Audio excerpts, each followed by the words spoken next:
So, Oh my God. I'm smile. I'm taking a photo, guys. Smile. Okay. And actually, Brett to join us before we do that. All right, so we're live. So hey, if you happen to be tuning in live or you're watching the show, streaming it after the fact, welcome to Stormfront Freaks Raw. This is episode 110, and we got Storm Chaser extraordinaire Brett Adair is going to be on this evening, and yeah, if you're watching Raw, it means this is the recording of the show, of the audio podcast. So we don't edit any of this crap out. You might get some good stuff. You might need to put earmuffs on the kids. You never know. But we will edit the show for our podcast, have it up by Sunday following the recording tonight, and we'll be good to go. And if Brett's talking and he sounds a little muffled tonight, it's because he is doing his due diligence for COVID-19 and wearing his mask. Nice. You bet. That's awesome. I love the mask design too.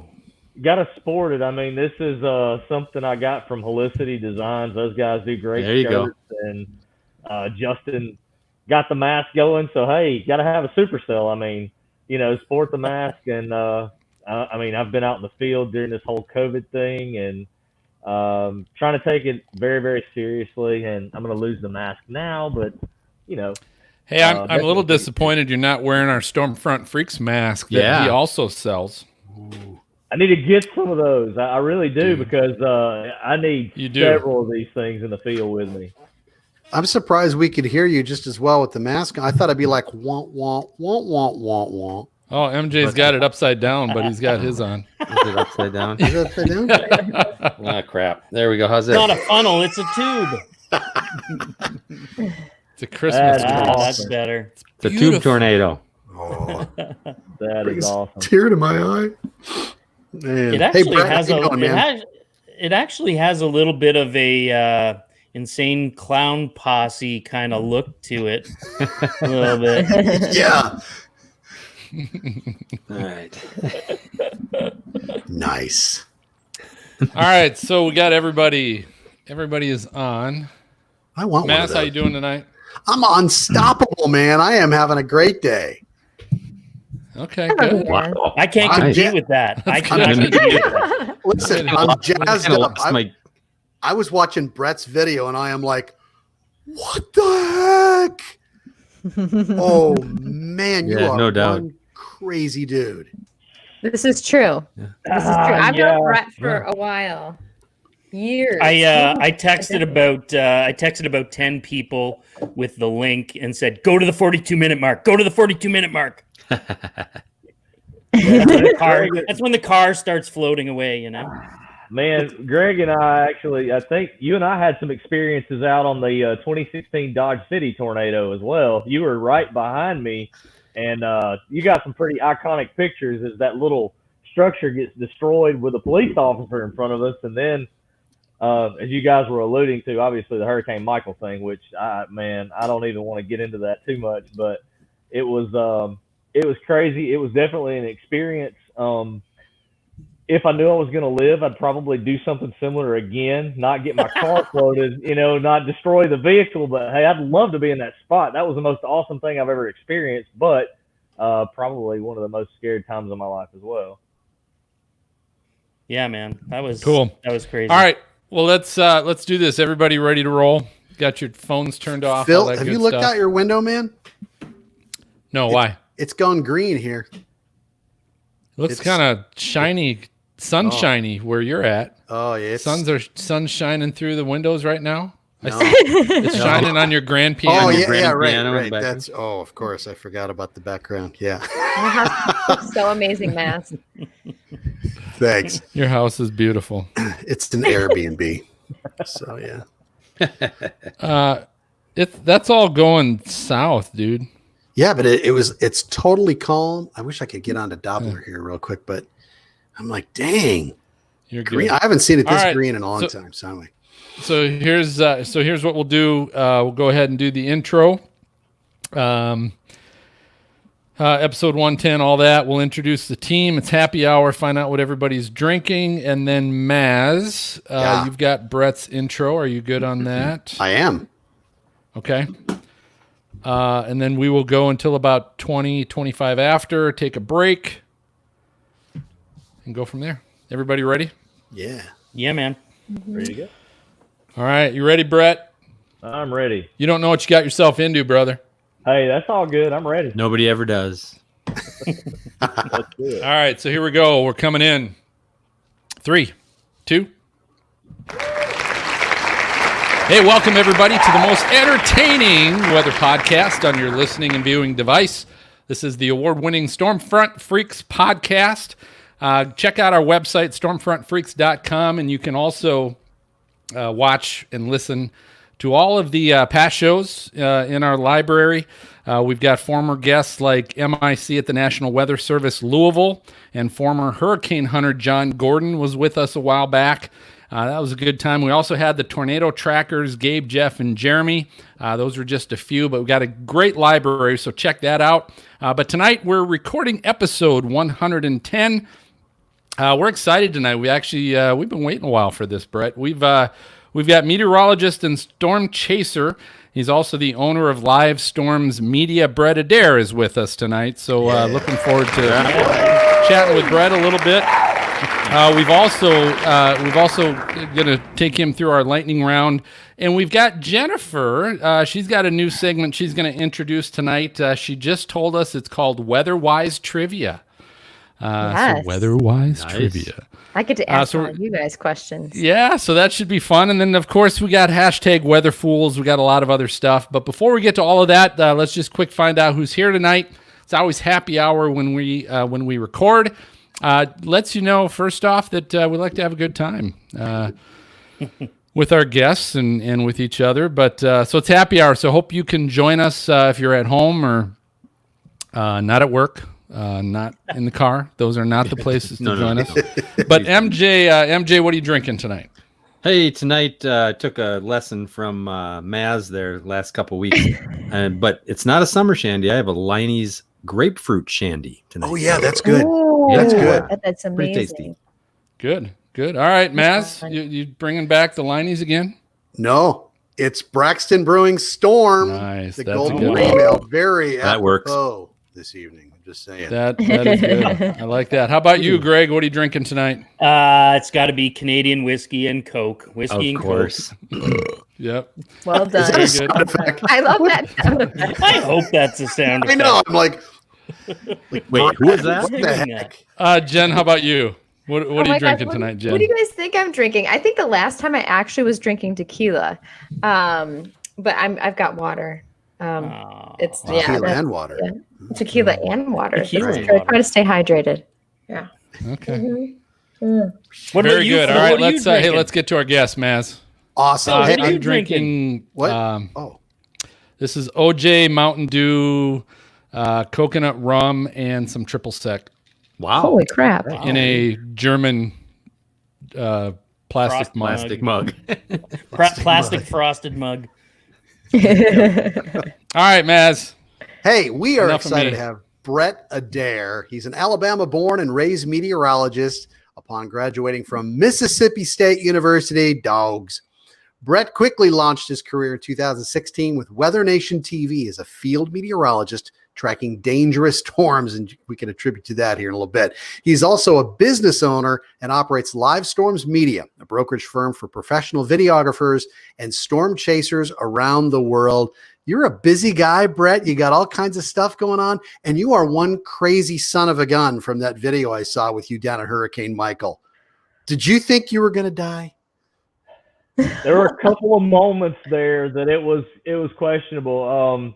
The biggest thing that really helped us is we've trained time and time again for those situations. So thinking really quickly, I made a decision that it cost me about $50,000, but I left my truck and we abandoned it as the storm surge was coming in, went to more substantial shelter, and that absolutely saved us. It just it really hurt me from a financial element after the fact, but we're alive and we're here to talk about it. I can't believe how quick, because you had the video rolling the whole time, the dash cam, and I was watching going, it's just starting to come across the street. I want to say it was like 2 minutes and it is moving the vehicle. And I am like, when that wave hit, I'm like, no way. I mean, wow.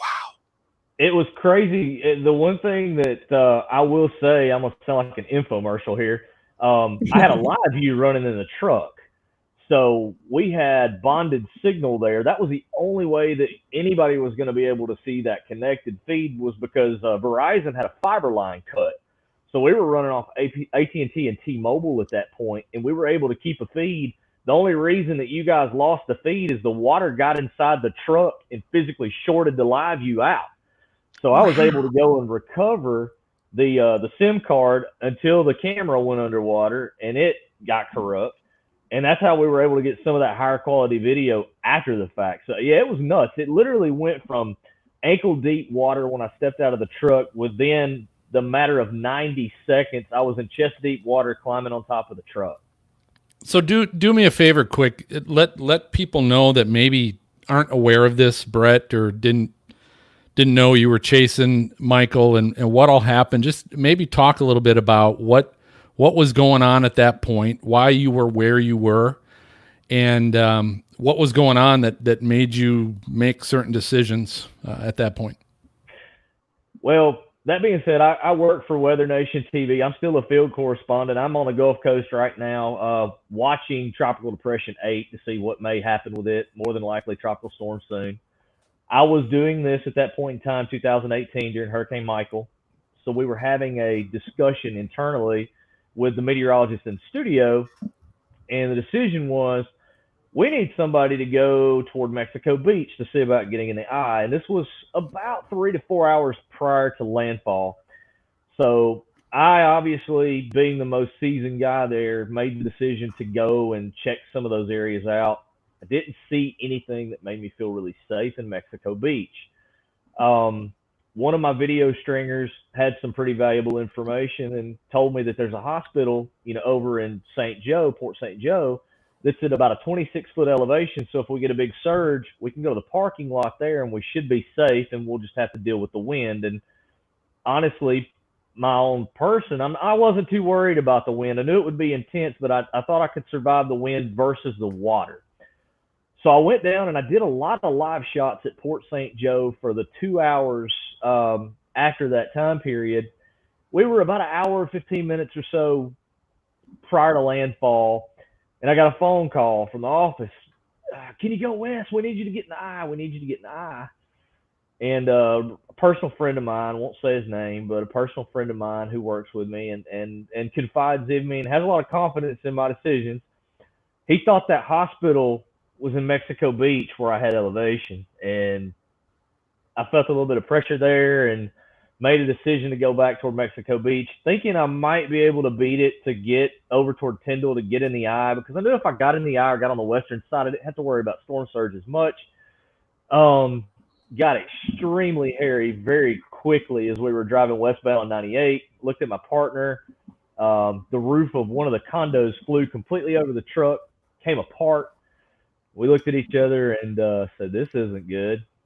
And within 5 minutes, that's when we had the water coming in. So we had to make a split-second decision, literally, to just abandon the truck, abandon all equipment, leave everything running. We had all that video running to a cloud server. So as everybody was able to watch it live, we were able to capture that video and save it, thankfully, because we've done some documentaries and things with that, because we lost a lot of monetary revenue in the truck, which was all the equipment that I operate with is my personal equipment. So I pay for everything that I use. So luckily I was able to make some money off of that to get equipment to continue to do what I love to do. It was just a mess of a situation. However, I do have to say I learned a lot from that. Number one, Mother Nature's in charge. Doesn't matter how good you think you are. It doesn't matter. Anything can change very, very quickly and sneak up on you. But personal relationships that I gained from that, just with the people in Mexico Beach, I communicate with a lot of the business owners there, took refuge, helped a lot of people out while we were there, went back there 4 or 5 times, and actually got a bunch of video that we're working on a documentary. So, I'm using my experience with that unfortunate circumstance, to more or less tell people the dangers of storm surge and in these compact hurricanes. because even the wind damage there surprised me as well as that thing came in. I was watching it. I think most people, because I'm watching the winds as you're driving down the road, and you guys are talking about, is that the bridge? And I go, I don't know, is that the? And then they go, oh, that's the bridge.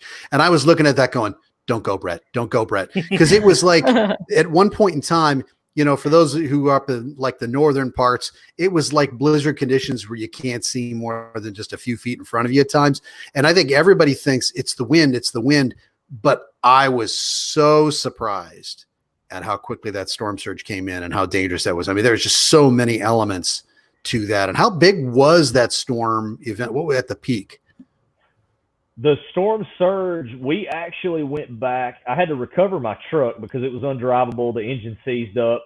Luckily, it didn't go all the way into the Gulf of Mexico. It hit a house. And anyway, I was able to go recover the truck. And the National Weather Service in Tallahassee was down there at that time surveying some of the high water marks.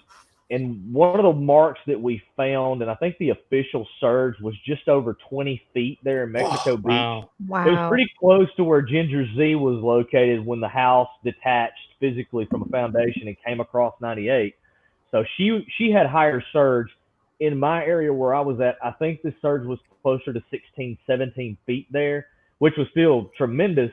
But yeah, that town was decimated by the storm surge, and it was such a small, beautiful, pristine coastal town. It was one of the few areas that you could still buy oceanfront property or Gulffront property there for relatively cheap, and just a staple there. It's really a kind of a hidden gem there, just east of Panama City. What was the max winds? I believe the max winds were upgraded. Pre-assessment, I believe they had 155, but after going in and seeing the damage, some of the worst tree damage I've ever seen in my life, and tornadoes, hurricanes, I would compare it to Hurricane Harvey was one I was comparing that to because I was in Harvey as well. But I think 160 was the official wind rating there. So it hit Category 5 status on the post-assessment. That's so crazy. And Brett, compare this, because I know you from being on TV in Alabama, and we would use your footage and contact you. And you've been in all sorts of weather situations. Was this the scariest or one of the scariest ones that you were actually feared for your life? Are we actually going to make it? Are we actually going to get out? That's absolutely the way I would describe it, because love chasing tornadoes. I feel like I have a lot more control in that type of a situation with a tornado. When it comes down to hurricanes, I'll be honest with you. The reason I'm sitting here talking to you is that storm sped up. I firmly believe if the storm were moving 6-7 miles per hour slower at landfall, I feel like we had a worse storm surge, and the storm surge gets pushed further inland, and then I'm in trouble. I have to make more decisions. So yes, I had to think on the fly. I had a guy with me that was my responsibility, that was my partner. So yeah, that was probably the most nervous. I don't want to say scared for my life, because I feel like if I ever get scared in a situation, I'm already dead. So I have to be very, very careful. Nervous, absolutely. Scared for my partner, yes. Scared for myself, I couldn't even think about that. I couldn't. I knew we had to make decisions and had to do it on the fly and do it with a clear mind. Otherwise, we were dead when we got there. After it was over, how many beers did you have? A lot. Hey, Brad, I've got a question. That if I remember correctly, when that storm really was approaching the coast, no one really expected it to end up as a Category 5 storm, and and it kind of really built up its power over a short period of time. When you were making your way down there, did you have any thought at all in your head that you were entering a Category 5 storm? It's a really good question to ask, because this is where social media is great. I actually thought we were going to be dealing with a major hurricane a couple of days in advance. We had a lot of deterministic guidance that was going in that direction. I was looking more at environmental conditions, because I saw that there was nil for shear, and we had really warm waters. And one thing about being from the South and dealing with the hurricanes on a regular basis, the Gulf of Mexico is known for doing this type of thing. We had just watched Harvey leave the Bay of Campeche or the Yucatan Peninsula and go from a tropical storm to nearly a Category 5 in a matter of 24 hours. So I knew the possibility was there in my mind. Did I think that I would be in the position I was in when that storm came in? Hell no. Absolutely not. It was crazy. It is. And so, Brett, what's the equipment that you don't leave without or you absolutely have to have when you're chasing, especially hurricanes? Life preserver. Well, from now on, yeah, absolutely. It'll be a life jacket and a sat phone because that was the one instance I did not have a sat phone with me because I was thinking, okay, this thing looks to move fairly quickly. Everything showed the storm kicking up in forward speed. And I was thinking, okay, we're on the U.S. coast. I'm used to going to the Bahamas and Puerto Rico and chasing some of these storms where communications can get, torn up pretty good for a long period of time. But I didn't take a sat phone. And literally, to get a phone call out, I had two forms of service. I had Verizon and AT&T. I had to get up on a house that had been destroyed. The house was completely destroyed, and it was like a pitch roof. I had to stand on the top of that pitch that was located in Highway 98, hold my phone up to get 1 bar of signal to make a phone call out. Wow. So, satellite Can you hear me now? We got you, I think. But the satellite phone will be something that I will never leave home without in another hurricane. Brett, not kidding. When I was watching that video, all I could think about was, who is this guy's service provider? Because how is this live streaming right now? I don't think you can live stream like that on the planes when you get 50 or 60 chasers on the same tower. So I was watching that going, I don't even know what I'm looking at right now. Greg, I'm telling you, the live view unit, I had a solo unit is what I had. And I had two AT&T cards and 2 Verizon cards bonded to that thing. Those 2 AT&T cards are what fed that stream out the entire time, which was impressive. Well, that got destroyed during the storm. And again, I feel like an infomercial, but I got to be good to these people.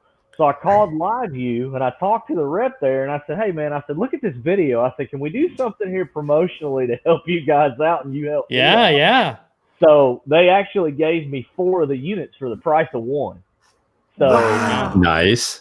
So they have been a very big proponent because I want to promote that product more than anything because that's crazy. The live element saved me that day because one of the homeowners, we were parked in the yard and you can see in the video there's a pontoon boat that's laying where my truck once was, and those homeowners were watching the live feed from Pensacola out of my truck. And they got in contact with me and told me to break in their house, use their food in the refrigerator, use the towels. If I needed to wash clothes, if it was available, to do that. The communication aspect of social media and live streaming is amazing, and I will always be a proponent for that. We are sure that was their place, right? Then I'll just say punking you. Yeah, that's ours. Break in. Yeah, just go ahead. Just go ahead in. They gave me the address and they gave me a good description of some of the things that were outside the house. And they also came and met me. I went back and because I feel like that they were a big proponent in saving my life. So, I had to go back down and thank them, and I check in with them from time to time. And unfortunately, one of the big issues with hurricanes is insurance after the fact. And there's a lot of big insurance issues down there, and they're one of the people dealing with that, unfortunately. Because I was thinking, how do you tell you the police come by and you're like, no, the owners called me and said to break into the house. Like, yeah, turn around. Well, I had the homeowner's name, and really, to be honest with you, as soon as the surge swept out, we had 3 officers that did show up that were riding down the road just looking at the damage coming out of St. Joe headed toward Mexico Beach. And they got blocked by debris, but we did talk to a couple of them, and we started going searching. Bunker Hill was a little community that was elevated behind Mexico Beach. We started going house to house and helping them search after that. So it was a humbling experience, to say the least. You had the homeowner's name because you were paging through their mail, I would imagine, right? That's right. Yeah, it's John the Smith. mailbox. Yeah. The mailbox is somewhere about out 50 miles, somewhere near one of the buoys in the Gulf, I think, though. So. Well, I'll tell you what, it's going to be time for a refill and a break. We're going to be right back with more from Brett and his go at the lightning round. So stay tuned.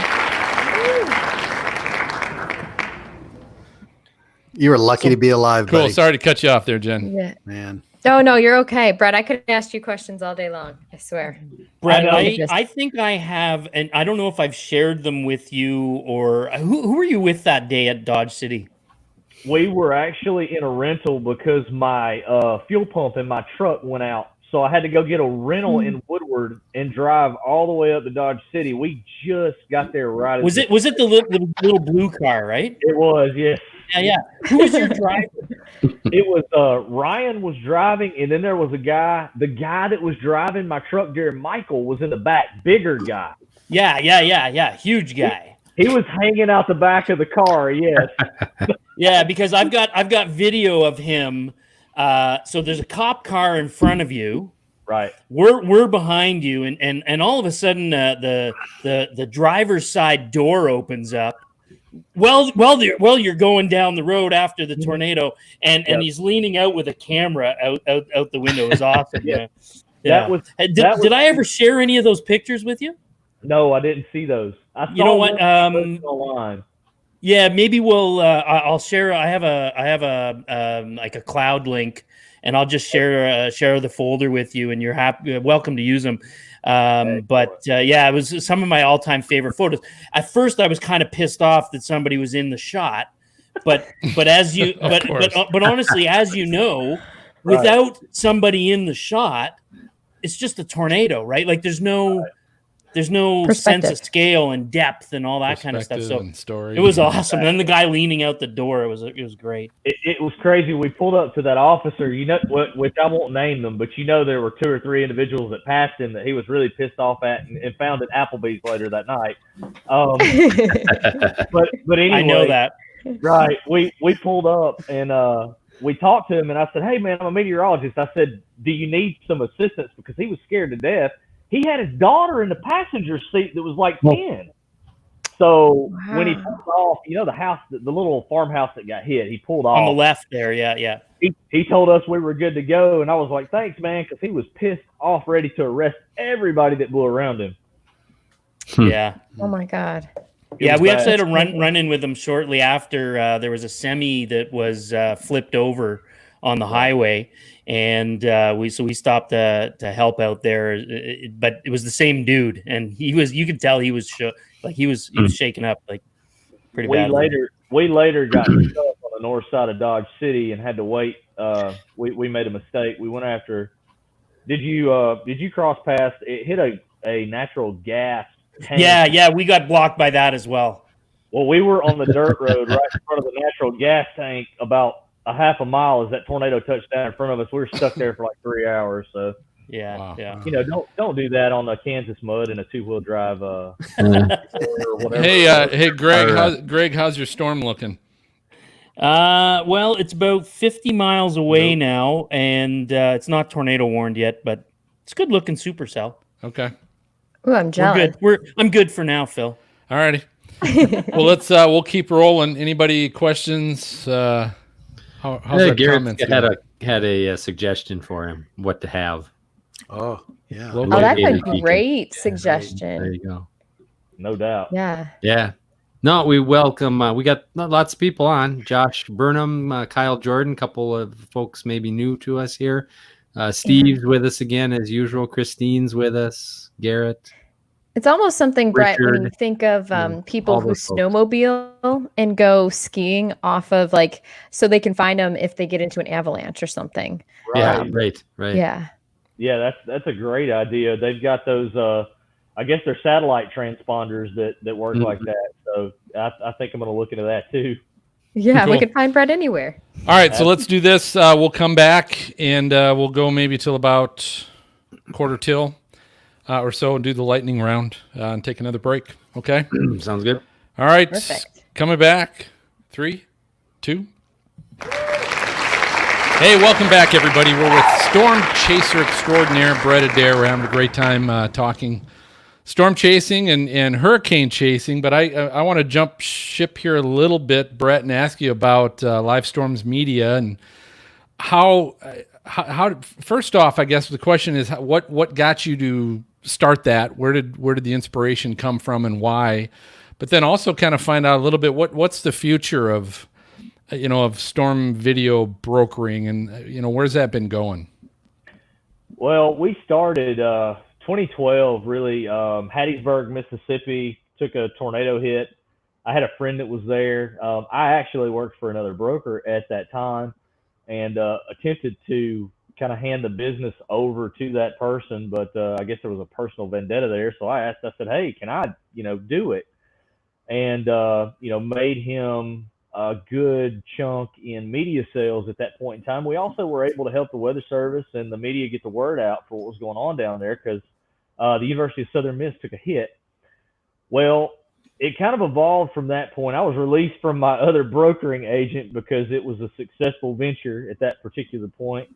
And I just got tired of working for somebody else when I was in the field doing this, which I'm out to report first and foremost. We have a really good relationship with the National Weather Service, with local and national media, as Jennifer knows. Worked with Jennifer many times in the past, trying to get that information and those images out, because nowadays people are paying attention to these live video feeds.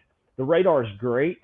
It's a great tool to go down street level and show, these pretty colors and such. But if you can show a tornado or damage or something live on television, it really gets people's attention, and social science shows that. So I developed Live Storms Media, and we started rocking out in 2012, and it just exploded. It exploded so much, which I was already working on my meteorology degree. I was at Mississippi State. I started in 2004, took a break, went back through 2014, got my degree. And LSM, I was working a full-time job. I was working 12 to 16-hour days in quality control and doing Live Storms Media for 2 years.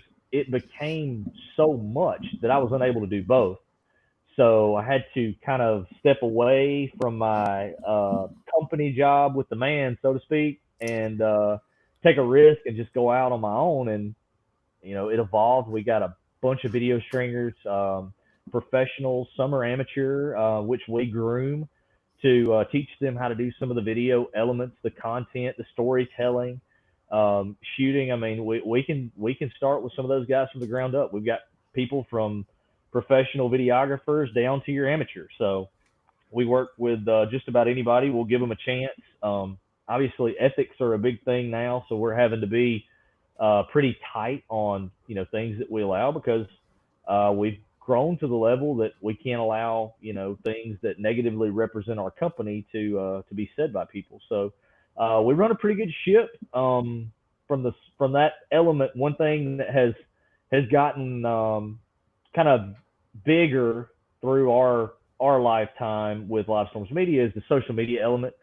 I would say probably our two bigger competitors amongst our company would be Viral Hog and Storyful. Those are the guys that I look to be our competitors.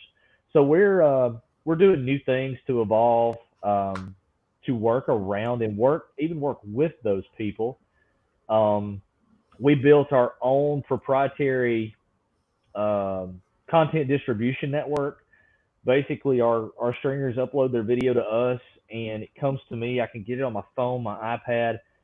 Basically, I price their video. I hit a button, and it's done. It gets blasted to all of our clients.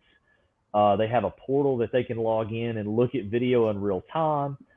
We also have a proprietary live streaming system that they can log in and watch all of our live streams with our beacons and such, all over the country, really all over the world. And now I'm working on another project, which is going to involve remote camera systems.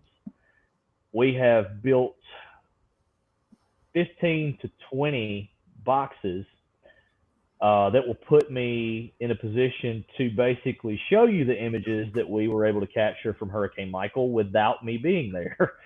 So we've got a partnership with a broadband provider, and we've got 4K streaming technology We've got proprietary software now in those boxes that allows us to build time lapses, allows us to manually control the cameras. It's not like a variable bit rate thing, kind of like a Nest camera solution or anything like that. These are fully standalone, remote controlled manual cameras with 4K image sensors, and we're really just trying to evolve as things evolve around us. It's a video vending machine, right? That's it. Wow. So Brett, is the idea then? I gotta know more about that. Is the idea then that if, for example, if Gonzalo is going to make its way to the U.S. coast, that you would then go out and deploy these standalone cameras in the likely path and then get the hell out? Well, on the coastal sections where you're going to get, say, a 15 or a 20-foot storm surge, what I've done is I've got a team of 4 guys, and we've developed these boxes. So what we have is we have some boxes that we're going to put inland, maybe like a block inland that'll be on, whether it be a light pole or a red light or a tree or whatever we decide that we think is sturdy. And we're going to point it toward an object, like Jennifer said earlier, to get a perspective and get a good shot. And those boxes will be the ones that I'm looking to recover. However, we've got a second prototype that I'm going to put on the coastline, and we're going to get a perspective from, if we get a 20-foot, 30-foot surge, we're going to get that as it comes in, and it's either going to destroy the box, which we got transponders in the box, so we can go and locate those unless, they float out in the middle of the Gulf of Mexico. But we're going to have what we're going to call more disposable boxes, and then we're going to have those that we're definitely going to be able to recover. The great thing about it is, yes, it's going to allow me to put things that would be in an extremely dangerous position and we may not be able to get video out of, but I will stay in the field and I will be covering it. I can't get out of the field. I mean, I'm going to have to be there, and as close as I feel comfortable. I don't want to die, obviously, but as close as I can comfortably get, yeah, I'm going to be out there in the thick of it, man. So we've got a viewer question here. How are they powered? Yeah. These are going to be powered. We've got battery power. So what we're doing is we've got almost 100,000 milliamp hours of battery in each box. Wow. And keep in mind, this is the first year that we're using these. We are looking to do solar eventually, but these batteries will run anywhere from 96 to 108 hours, depending on thermal conditions. And we're also going to build another box that is going to have live weather data that will transmit from this box. That's in phase 2. The biggest kick now with hurricane season coming, we're trying to get all of our boxes fully produced so that we can put them out. But 96 to 108 hours of battery time on these things. So are you mounting them somewhere or just putting them out? I mean, you're not like covering up like lost dog signs on a pole or something, are you? No, we will be mounting them on something flush. Basically, we'll have a bracketed mounting system with strapping, and then I'll have to have a lock, obviously, because most people, especially local people, will have access to this. This will be something we're building a Patreon, so we can try to get some public support for this type of system, because this is going to be like a 5-figure investment, because we didn't go the cheap route with the camera solution. We went with a very high quality camera. So we're going the Patreon route here for the public, and then we're also going to try to contract these out to our media partners. But we'll be able to strap these up, like I said, to any poles. We're not going to block anything or do anything without permission. We're going to contact local authorities. We want to be able to help local emergency managers, because we know that it's very vital for them to get this information firsthand. So they know exactly where the boxes are, and they can know exactly when things start to go downhill in their districts. That's cool. So, Brett, how many teams of people do you have? If there's like a major hurricane or hurricane in general that's going to approach the shore, how many of you are lined up that are part of Live Storms Media? Overall, right now, we have generally 350 individual stringers. Wow. On a normal basis, we'll have 15 to 20 teams. If we get a good hurricane, 15 to 20 teams spread out. And for right now, I've got 5 teams that are down on the coast of Texas, which obviously I don't think this is going to be a huge deal, but they're down there for the depression or more than likely a tropical storm making landfall late Friday, early Saturday, to cover the flooding aspect, the tornadoes, if we get any kind of wind damage, and then we've got drone teams that are also en route in case we deal with those issues as well.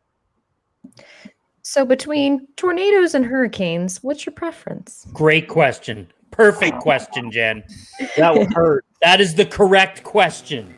I'll be honest with you, I love all types of weather, but Greg can attest to this. We drive how many tens of thousands of miles each year to see the spinning vapor that seemingly avoided the U.S. after April this year for the most part. Mm-hmm. And I can go and get in a tropical cyclone, and I can deal with those conditions for a grueling 6 to 36 hours, and then the aftermath element, which is, a decompressed time. I love hurricanes. I'll be honest, though, I love blizzards, and I'm sure, Greg, you probably can't stand snow up there. I love it, though, because Jennifer knows, being in the Deep South, I was born and raised in Alabama. Went through the blizzard of 1993, the superstorm of the century. I just was fascinated with that. Thunder snow, that fascinates me. It's just one of those things. So I love all of it. To as a blanket answer, hurricanes are the adrenaline rush. Snow is almost like therapy for me after tornado and hurricane season. So do you guys stay just as busy then in the winter? We're wide open. This is interesting. From a perspective of monetary value, we probably gross more video sales through the winter than we do all of tornado season and hurricane season. Wow. Brett, it's funny you say that, but what happens during a blizzard is that no one's out with their cameras. Everyone's hunkered inside. There's no footage. There's no footage of the stuff that's going on when it's brutally cold out and blowing snow. And so if you've got that footage, somebody's going to buy it. Mm-hmm. Right. And that's the one thing with the coronavirus pandemic and being an election year and all that stuff this year, we generally, in that 4-year cycle, we start to see a little bit of a decline because revenues from the media entities are going in different directions. And it's been challenging this year. But just today, we've got a tropical depression. So I've had my phone ringing off the hook. Hey, where are your guys at? Hey, do you have any of those remote boxes out? So all it really takes is one event to really get things kicking and moving again. So where's the farthest you've traveled to cover, hurricanes, typhoons, anything like that? Well, I was in Puerto Rico it was interesting. I was able to travel there in 2017 for Irma. Mm-hmm. And then I flew back from Puerto Rico and caught Irma in Florida as well. I was on Sanibel Island. I didn't get to the Keys. That hurt my feelings, but I'll take what I could get. But a couple of weeks later, I flew back to Puerto Rico and dealt with Maria in Puerto Rico. So watching Puerto Rico deal with what they dealt with, and then I was there for 4 days, and we flew out. We were going to New Jersey, and you would know it, being the big idiot that I am, I got a kidney stone mid-flight coming back to the United States. I hit the floor like a little girl and screamed and kicked until we landed and went straight to the hospital in an ambulance. But I do intend on going with one of the greats, Jim Eds, does a lot of typhoon chasing, and Jim and I are really good friends. And if we can ever get outside the country again to go to Taiwan, Guam to chase, he and I are going to do some typhoon chasing soon. Get Jim to take you lobster fishing down in the Keys sometimes too. He hand fishes for lobster. That's amazing. Strange dude. Wow. Jim's one of the craziest guys I've ever met, but he's one of the best in terms of hurricanes that I've ever seen. Him, and then another guy in the Keys, Mike Tice. So. Oh yeah. Did you get to keep the stone? Oh, jeez. No, unfortunately, they didn't let me keep it. Which Hey, MJ, that's got to be the title of this episode. Yeah. Oh my whenever God. the storms may fall. Yeah. So what do you think about this year, Brett? With just having record-breaking season already, with how early storms are being named, what are your predictions? I think we're in for an active season. The one caveat that we have is the Saharan air layer. We've got dust coming off of Africa. Looking at that wave train that's coming off of Africa, it's a little bit below 10 degrees north. I'd like to see that a little further north if we were going to deal with a lot of landfall potential. But, looking out there in the extended, we got several waves that are coming across. I think it'll be very active. The one big difference, you've been hearing all this rumbling in the community of, 2004, 2005, that's great and all, but by this time in 2004 and 2005, those ACE index numbers were up there quite a bit, and the strength and intensity of some of those systems was, out of this world already. We're not quite there yet. We've had a record number of storms, but in terms of intensity, they've been kept in check. So that's a good thing so far, but it also should keep everybody on their toes to show that we have the potential to deal with a very active season going forward. Yeah. Uh-oh. All right, so hey, that's the sound. It is time for our lightning round. So this is our game show of flashy and brilliant questions, Brett, that we always play with our guest, and you're no different tonight. We always invite everybody else to play along with us as well. Tonight, so we've got a little game tonight that we're going to call Mama's Favorites. Mama's Favorites.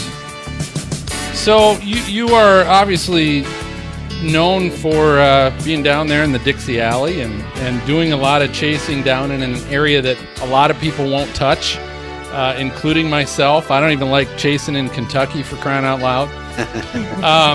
But what we're going to do is I have got from Spoon University.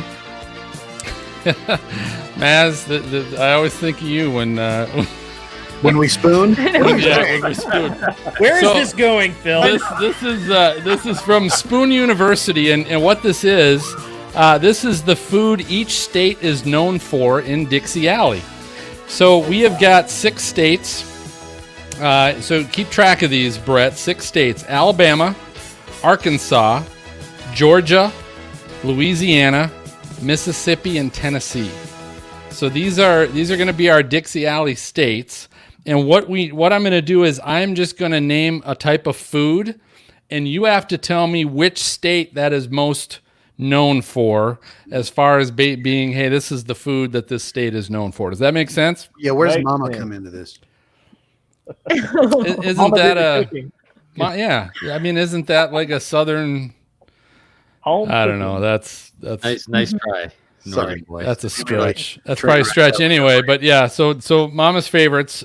So the first one, and so here's what we'll do. We can have the co-host can maybe chime in too if they want to help you out a little bit. But Yeah, I got you on this one, Brett. yeah, Greg's got a lot of experience down in the southeast. Let's get it, Greg. So here's the first one, Brett. The first one is crawfish. Which of those 6 states is most known for crawfish? Louisiana.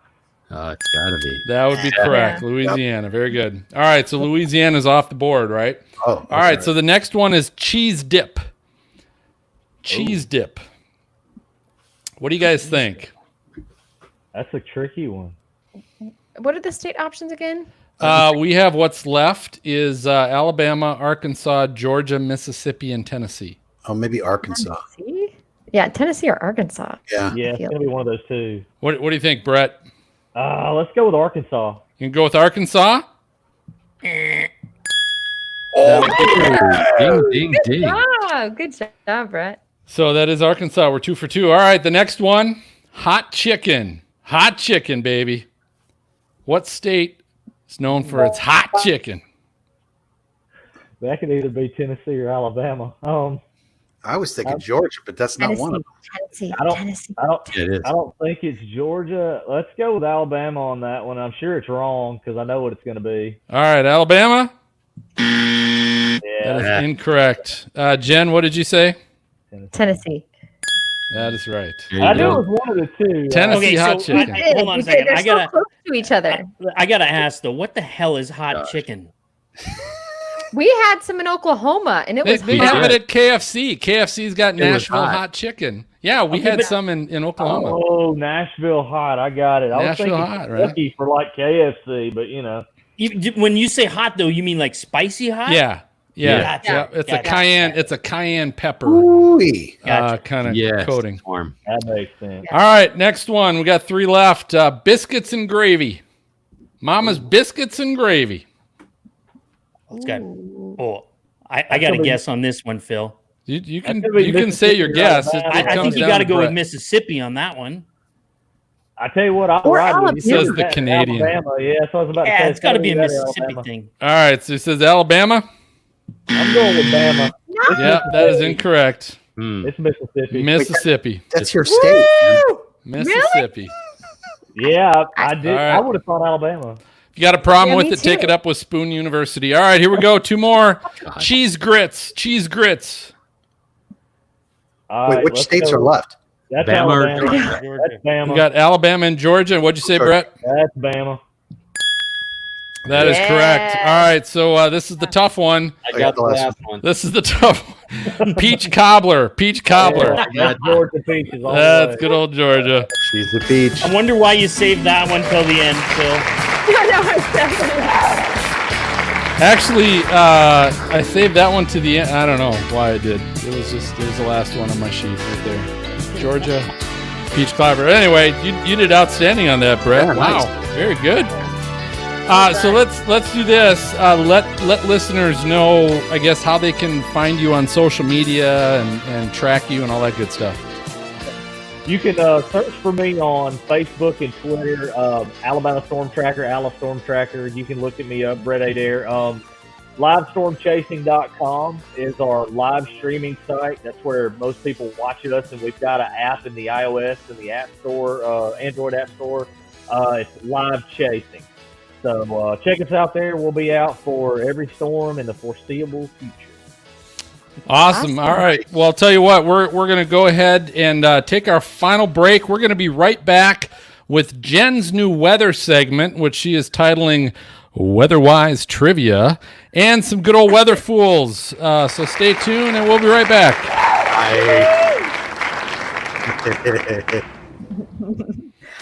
Brett, you're Very good. amazing. You're Good so job. awesome. That was fun. I was glad to be able to attend, guys. It's been a long time, Jen. I know you're doing new things now, so we should catch up at some point. And Greg, hopefully you can get back to the U.S. at some point soon. Oh man, that night.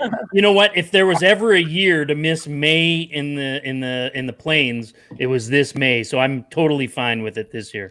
July the 8th is the only day I regret. That is the only day I regret, and that was a isolated incident.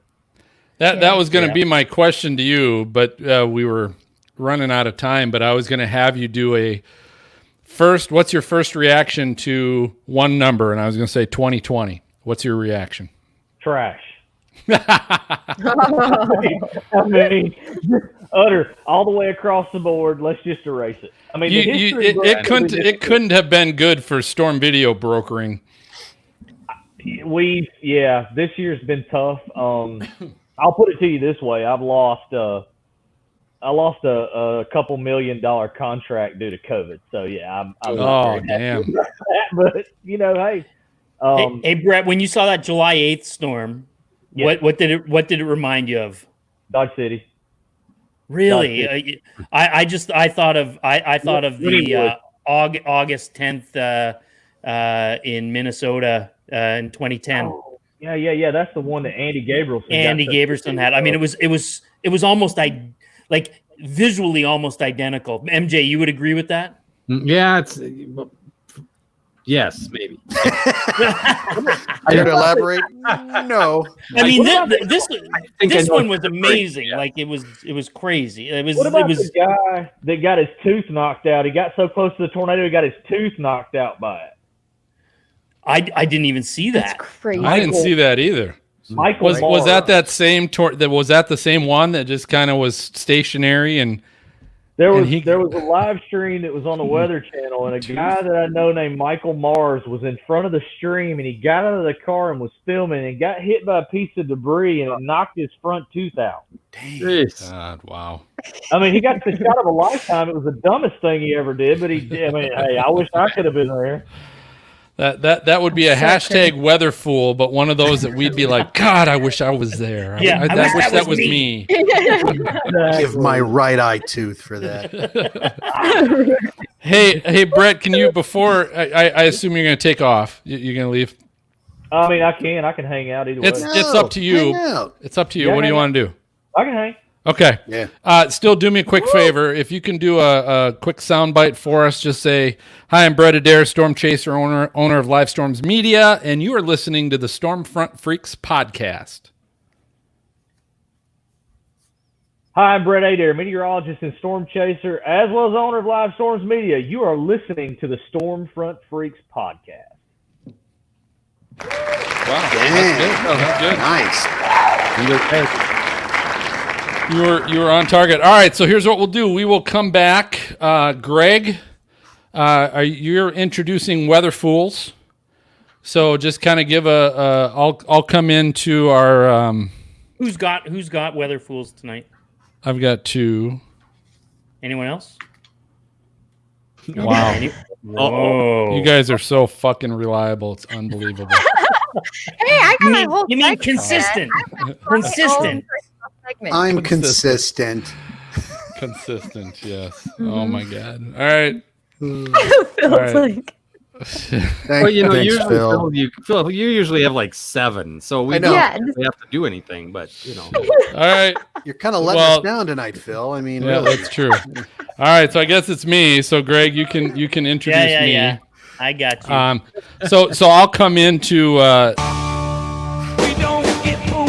so I'll come into that, and that's what usually gets us kicked off of YouTube for licensing Right, yep. purposes.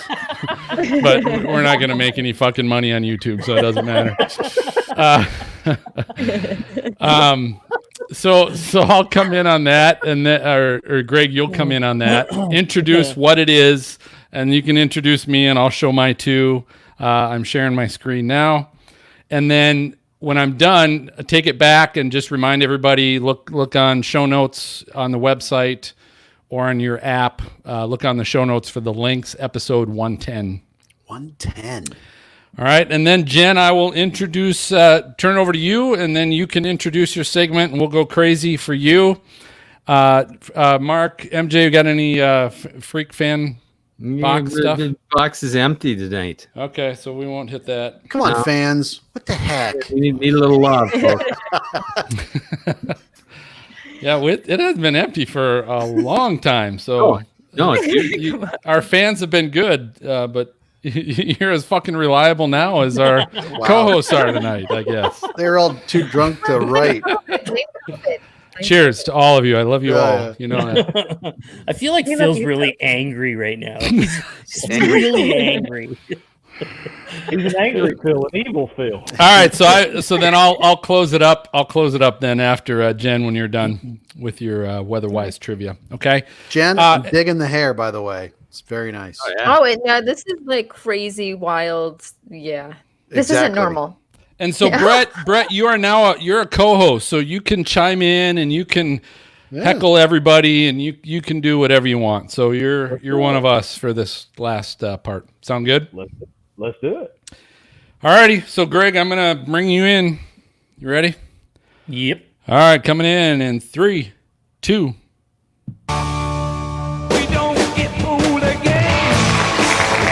right. That time of the show where we do hashtag Weather Fools, where we scour the web for the dumbest people doing the dumbest things. Phil, you've got a couple of Weather Fools for us today. I do have a couple. So the first one, this is from a listener. David Sharp shared a little something with us. And what he shared was this was a shelf cloud in Destin, Florida that was coming into the beach. And, of course, look at everybody just still hanging out on the beach watching this thing. I mean, it's just right off. That doesn't look bad. It's right off the beach. Now, this is the funny thing is this is probably where we would all be too, right? On the beach, filming this, watching it come in. So as I said, say, not as we do, Phil. Right, and as I said, we are often ourselves. Hashtag weather fools. But yeah, this beach has got a little too many people just watching this storm. Marge, what's all the sand glass doing out here? All right, the second one I've got is a Twitter video. This is from Megan McClellan. And she had a video of a pickup truck going through floodwaters and stalling. So Brett. Is that Brett? Is Brett Adair? So this is live footage of Brett Adair.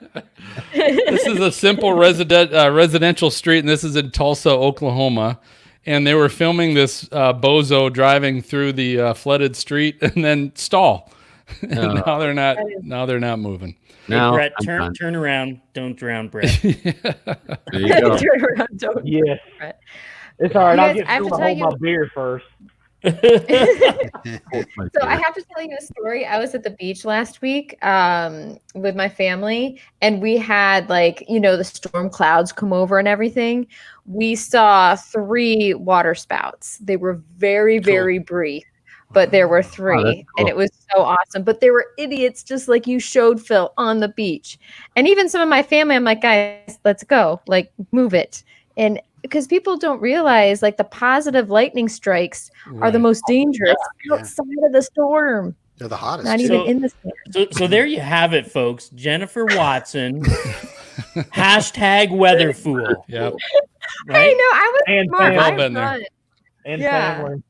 So listen, if you want to check out those weather fools that Phil gave us tonight, check out the show notes, episode 110. I cut Jen off because nobody wants to hear any more of those stories about standing outside in a thunderstorm. I know what beach Sorry, she was Jen. on. Some You know beach. what, Freckles? No, All right. actually, it was awesome. Really All cool. right, Jen, we're still going to give you the mic, so don't fret. But apparently, you have got a new segment for us this evening to introduce. Tell us what it is, and let's roll. So I want to have a little fun. And this is kind of us, the Stormfront freaks, versus people who are watching us live. Who can answer it first correctly? Oh, This is, right? The MJ. pressure's on. Warn MJ it next time. He's gonna. So just so I'm clear, if we know the answer, we just shout it out. Yeah. And same with anybody who's watching. If you know it, just answer. And I want you to know I'm going to shout out and answer every time and do this. Okay. So part of this is centered around storm chasing just a little bit. And so these are a few questions. So hopefully everyone who is watching us, they're ready to. I was thinking of doing this as multiple choice, but I don't think I'm going to do that. I'm just going to see how well you guys know this. So the first one is kind of easy. It is, what percentage of the world's tornadoes occur in the U.S.? 30. What? Only 30? I don't know. 82. 60. No, 50%. 50%. I'm going to say Close 30. to 80, I think. Yeah. Close to 80 is right. Well, there. is that in 2020? Or is that No, this okay? Come on up to Canada. in I was 2020. thinking 2020, and that's why I threw 30 out there. the correct answer is 75%. So whoever said Brett. 75 Yeah. was Josh closest. had a good answer of 62. I like that. Well done, He wins guys. the Josh maybe was closest 75, without going over. No, Garrett said Garrett 75. 75. Exactly. Good job. Okay. This may be an easy one. I'm not sure. Where is the lightning capital of the world? Not the U.S., the world. Is it a Venezuela. state or a city? Venezuela. Yeah, you got it. It's the lake. I'm not even going to pronounce it. in Venezuela. Maracaibo. Yes. Wow. You knew it. Ding, ding. Impressive. Huh? Dang. That was awesome. Reviewers All right, didn't guys. dance on that one. Yeah. no, they Greg didn't. was naked on that beach once. That's why, you There's know. nothing else to do when you're in Canada except Mhm. look that stuff up. Wikipedia. That's all I do all day. Wikipedia. Oh my God. I bet you do. Do you own the book, Greg? Is it Tom or Tim, the tornado book that dates everything? And there was a fire and only goes to 1991 or something. And they've made No. it recently. I will. We'll talk about- Grazoulis, that's Thomas Grazoulis, and he is coming out. He's updating it. Awesome. Still, Is that a it sounded question? like it's still going to be a year or two. Yeah, it was. And I got it right. There you go, dang. All right, guys. What is the single deadliest tornado in U.S. history? Joplin. Tri-state tornado. Yep. Bingo. 1925 Tri-state tornado. Who is the first recognized storm chaser on record? Elvis. Who's the first? That's not Doswell. Who was? Bob. Did you Yeah, say you'd think Bob? Boswell. I knew you Bob's guys were gonna say Road. Boswell. It's not Bob's Road. Doswell. Who was it? Bill Paxton. No. Bill Paxton. Yeah. I thought I remember hearing that oh gosh, who was it? He was at one of the Torcons just recently. It's David Marshall. Hoadley. Tim Marshall. David He's like Hoadley. David Hobley. Okay. I Yeah, can't remember if he that began was him or not. chasing in North Dakota in 1956. Yeah, Hoadley Whoa. was So the yeah, guy. He Wait, did founded Jen- the Storm Track magazine that they made into the forum now. Did he start Yes. that? That's cool. Okay. Yeah. Did Gosh, Jen we should just know get her that own crap. question? I Yeah, gave her the yeah. ding. I'm like, I gave her the that's ding. She got it. That was right. right. Gene Roden, Garrett said. I don't know if I were knew they Gene Roden. sketching the tornadoes back then? Is that what they were doing? Were they? Good job, Greg. I like the laughter. Yeah. Okay. So here's another one. What year did the show Storm Chasers launch on the Discovery Channel? 2012. 2007. 2009. Yep, Greggles is right. It ended in 2012, Phil. It's not. See, that's what I was thinking. Darn. Yeah. All right, you guys. So this is awesome. This is the last one, and I'm sure you're gonna get it pretty fast. But what is the widest tornado on record? El Reno. Reno. Oklahoma. Yeah, that was super easy. Yeah. I was gonna Sorry, say guys. birthday. Very good. Very good. What's the second largest tornado on record? Nebraska. Pilger, if you count both of them. Can you do that? Was it Holland, Nebraska, Greg? I believe. Yeah. It was. Yeah, okay. that's All correct. right. All right. I'm going to ask one more. What was the third largest tornado on record? Because this one was very recent. We could go all night on this. Yeah, we could. Was it Solomon? 54th? Bassfield, Mississippi. Oh, Really? Josh got it. Josh Burnham. Oh wow. Oh, well done, job. Josh. Pulled that in. Nice. Bassfield was 2.25 miles wide, and there's speculation it could be wider. Wow. Wow. How And long they- was that on the ground for, Brett? That Long tornado enough. was on the ground for, I want to say it was close to 80 miles. Hold on, I'm going to check. Was that 2019? That was this year. That was the That was Easter this year. outbreak. Yes. Really? Oh. Wow. Yes, Oh, that was wow. this year. It was upgraded. It was 2.25 miles wide. Got upgraded to 190 miles per hour. It was on the ground for approximately. I remember that outbreak too. That was I think crazy. I This was. is I so think true. I was in a COVID, like haze of some kind.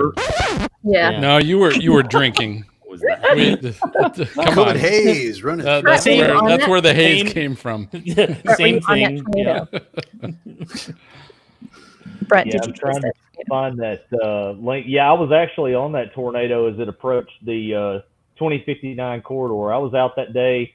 The initial tornado we caught was just south of Columbus, Jennifer, up near Brooksville. Mm-hmm. Yeah. It flipped the semi. What's the highway that runs south of Columbus there through Brooksville? You know which one I'm talking about, East Mississippi. Hold on. Anyway, It's been a hot second, but I know exactly what you're talking about. runs from there down to Meridian. Yeah. Right. Yeah. We caught that tornado and then took the highway and hightailed it south of Meridian and caught that Bassfield tornado as it was coming to the interstate. I actually caught it on a drone. So Whoa. that one was pretty nasty. Yeah, that's I can't even imagine that. And I think that got lost with COVID everything too. With how devastating that was. Hey, Brett, before I forget, is there a place we can go to check out a lot of your stuff? without paying. I tell you what, we have a YouTube channel. You can go to youtube.com and you can look Live Storms Media up, and then again on our app, Live Chasing, on the Android or iOS App Store. Right. You can watch all of our live feeds there. Maz is a cheap SOB. A little bit. I like to invest, so. I'll tell you what, Jen, Jen, that was a great, that was a good segment. I like that. Weather-wise trivia. We'll pull that one out again. I think that just about does it for this episode of Stormfront Freaks podcast. I want to thank you guys for listening or watching. Before I announce our next guest, I want to let you know we appreciate all the reviews, especially written reviews. That you can leave for us if you like what you're watching or listening to.